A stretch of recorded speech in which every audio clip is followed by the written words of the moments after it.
Bharatiya Janata party, संस्कार भारती, संस्कृत भारती, श्री गुरुकुल न्यास यांच्या वतीनं आणि प्रशांत ठाकूर यांच्या संकल्पनेतून विरुपाक्ष हॉलमध्ये आध्यात्मिकतेचा खास अनुभव उपस्थितांना घेता आला।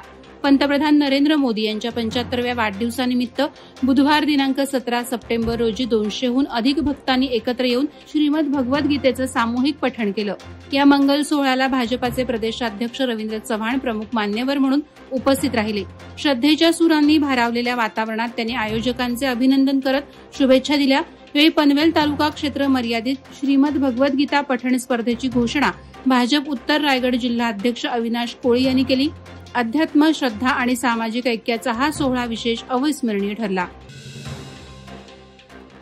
तरुण मुले दारूच्या आहारी गेल्यामुळे वशेणी गावातील महिलांनी दारूबंदीसाठी आक्रमक भूमिका घेतली आहे। दारूची दुकानं बंद करावीत या मागणीकरता ग्रामसभेत एकमतानं ठराव मंजूर केला। तसंच गावात दारूबंदी आणि लग्न समारंभातील हळदीच्या साड्या बंद करण्यासाठी जनजागृती मोहीम म्हणून चक्क महिला बुधवारी रस्त्यावर उतरल्या।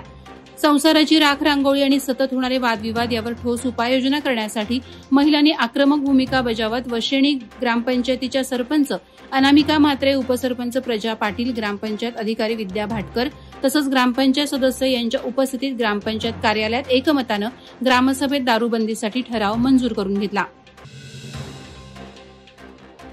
पनवेलमध्ये न्यायालयाचे बनावट आदेश तयार करून फसवणुकीच्या प्रकरणात अॅडव्होकेट व्ही.के. शर्मा राहणार खारघर याला पोलिसांनी अटक केली।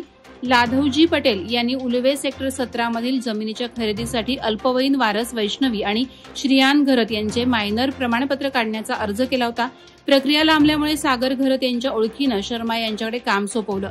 शर्मा यांनी न्यायाधीश डी.ई. कोठळीकर यांची बनावट स्वाक्षरी आणि शिक्का असलेले खोटे आदेशपत्र तयार करून फिर्यादींना दिले, ज्यामुळे खोटेपणा उघडकीस आला। याचा अधिक तपास पनवेल शहर पोलीस करत आहेत। माणगाव तालुका आणि इंदापूर विभागातील कोल्हाण, वावे, दिवाळी, धरणाची वाडी, रातवड, विघवली, वारग, कुशेडे या भागात मोठ्या प्रमाणात खैर लाकडाची बेकायदेशीर तोड सुरू आहे। वनरक्षक आणि वनपालांना माहिती असूनही वन खात्याचं दुर्लक्ष होत असल्याचे स्थानिकांनी सांगितले। जून ते ऑक्टोबर दरम्यान ही खैरे गोळा करून मुंबई गोवा हायवे तसंच इंदापूर, भाले, निजापूर मार्गे महाड, चिपळूण, रत्नागिरीकडे रात्री पाठवली जाते। काही व्यापारी झाडे कापून शेतकऱ्यांकडून खैर विकत घेऊन किलो प्रति 1,500 ते 2,000 मध्ये विक्री करतायत। यावर कारवाई होत नसल्याने जनतेत वनविभागावर तीव्र नाराजी आहे। खोपोली आणि खालापूर तालुक्यातील ओबीसी समाजाच्या वतीनं मराठा समाजाला ओबीसी आरक्षण देऊ नये असा इशारा देत खालापूरचे तहसीलदार अभय चव्हाण यांना निवेदन देण्यात आलं। राज्य सरकारनं 2 सप्टेंबर रोजी मराठा समाजासाठी आरक्षण जाहीर केल्यानंतर महाराष्ट्रात ओबीसी मराठा वाद झाला असून या पार्श्वभूमीवर स्थानिक ओबीसी समाजानं आक्रमक पवित्रा घेतला। या कार्यक्रमाला माजी नगराध्यक्ष दत्तात्रय मसूरकर, माजी नगरसेवक राजेंद्र फक्के, ज्येष्ठ पत्रकार दिनकर भुजबळ, उद्योजक मोहन केदार, लढाऊ नेता सुरेखा खेडकर आणि सामाजिक कार्यकर्ते मोठ्या संख्येनं उपस्थित होते। खालापूर आणि कर्जतमध्ये अवैधरित्या गौण खनिज उत्खनन भराव होत असल्याची तक्रार पत्रकार आणि सामाजिक कार्यकर्त्यांनी केली आहे। गेल्या 2 वर्षांपासून भूमाफियांनी नामशून्य रॉयल्टी भरून हजारो ब्रासचे उत्खनन भराव केले, तरी वरिष्ठ प्रांत अधिकारी आणि तहसीलदार अधिकारी काही कारवाई करत नाहीत असा आरोप होतोय। पत्रकार राजेंद्र जाधव यांनी मुख्यमंत्री, महसूल मंत्री आणि राज्यपालांकडे निवेदनाद्वारे प्रांत अधिकाऱ्यांची चौकशी करून निलंबन करण्याची मागणी केली आहे। कार्यकर्त्यांचा आरोप आहे की अधिकारी अवैधरित्या उत्खनन करणाऱ्यांकडे दुर्लक्ष करत शासनाला आर्थिक नुकसान घडवत आहेत, तर गोपनीय माहिती देणाऱ्यांवर जीवाला धोका निर्माण होत आहे। गावच्या सर्वांगीण विकासासाठी महिलांचा सहभाग महत्वाचा असून त्यासाठी महिलांच्या आरोग्य विकासासाठी विशेष काळजी घेणं आवश्यक आहे। महिला सशक्त तर गाव सशक्त होईल असं प्रतिपादन कोकण अप्पर आयुक्त आणि मुख्यमंत्री समृद्ध पंचायत राज अभियानचे रायगड जिल्हा प्रमुख माणिक दिवे यांनी केले।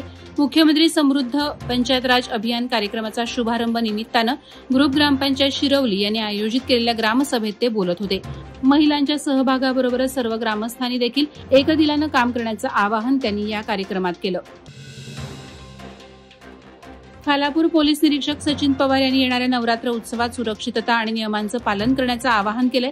नवरात्रीमध्ये डीजे नाही, फक्त स्पीकर परवानगी असेल आणि रात्री 10 वाजेपर्यंतच आवाज वाजेल असे सांगितले। मंडप मजबूत आणि व्यवस्थित असावे, विद्युत वायरिंग प्रमाणित असावे, स्वयंसेवक तैनात करावेत, मूर्तीची सुरक्षा सुनिश्चित करावी, गरबा दांडियाचे आयोजन सुरक्षित आणि संस्कारित करावे असे मार्गदर्शन त्यांनी केले. त्यांनी अपघात, छेडछाड, मद्यप्राशन आणि जातीय धार्मिक तेढ निर्माण होणाऱ्या गोष्टी टाळण्याची सक्त सूचना दिली. तसंच कोणतीही अडचण आल्यास 112 क्रमांकावर संपर्क साधावा असं आवाहन केलं. रायगड जिल्ह्यातील गरीब आणि गरजू मुलांच्या विकासासाठी काम करणारी चिल्ड्रन्स फ्युचर इंडिया संस्था 131 गावांमध्ये कार्यरत असून गेल्या अनेक वर्षात हजारो विद्यार्थ्यांच्या शिक्षणाचा वसा घेतलाय. 15 सप्टेंबर रोजी 10वी आणि 12वी उत्तीर्ण 150 विद्यार्थ्यांना पुढील शिक्षणासाठी शैक्षणिक साहित्य वितरण करण्यात आलं. प्रमुख पाहुणे एकनाथ सकपाळ, PSI दादर सागरी पोलीस ठाणे आणि समीर म्हात्रे माजी नगरसेवक पेण यांचा शाल आणि श्रीफळ देऊन सत्कार केला.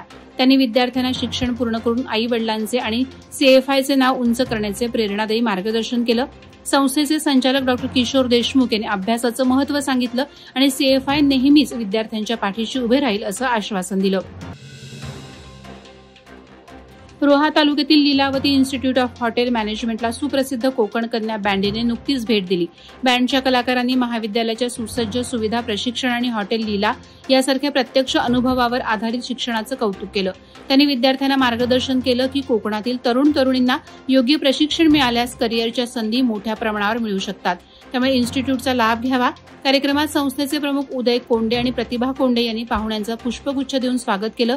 उपस्थित विद्यार्थ्यांमध्ये उत्साहाचं वातावरण पाहायला मिळालं. पंतप्रधान नरेंद्र मोदी यांच्या 75व्या वाढदिवसानिमित्त सेवा पंधरवड्याचा भाग म्हणून 17 सप्टेंबर रोजी भाजपातर्फे माणगाव बसस्थानकात स्वच्छता अभियान राबवण्यात आलं. भाजपा प्रदेशाध्यक्ष रवींद्र चव्हाण आणि खासदार धैर्यशील पाटील यांच्या आदेशानुसार जिल्हा युवा मोर्चा अध्यक्ष निलेश थोरे यांच्या नेतृत्वाखाली आणि ज्येष्ठ नेते संजय आप्पा ढवळे, तालुकाध्यक्ष परेश सांगले यांच्या मार्गदर्शनाखाली हा उपक्रम झाला. बसस्थानक व्यवस्थापक रवींद्र वाढव आणि ग्रीन कम्युनिटी फाउंडेशनचे मनोहर सकपाळ, गणेश वडेकर यांचे विशेष सहकार्य लाभलं. या अभियानात भाजपाचे पदाधिकारी, महिला मोर्चा, युवा मोर्चा आणि कार्यकर्त्यांचा उत्स्फूर्त सहभाग दिसून आला.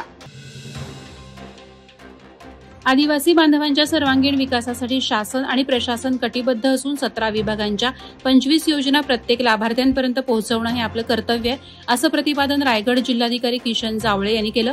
पंतप्रधान नरेंद्र मोदी यांच्या वाढदिवसानिमित्त खालापूर तालुक्यातील ग्रुप ग्रामपंचायत कलोते येथे आदी कर्मयोगी योजना, मुख्यमंत्री समृद्ध पंचायत राज अभियान आणि सेवा पंधरवडा यांचा शुभारंभ त्यांच्या हस्ते झाला. यावेळी आदिवासी विकास प्रकल्प अधिकारी तेजस्विनी गलांडे, तहसीलदार अभय चव्हाण यांच्यासह मोठ्या संख्येनं अधिकारी, ग्रामस्थ आणि महिला उपस्थित होते.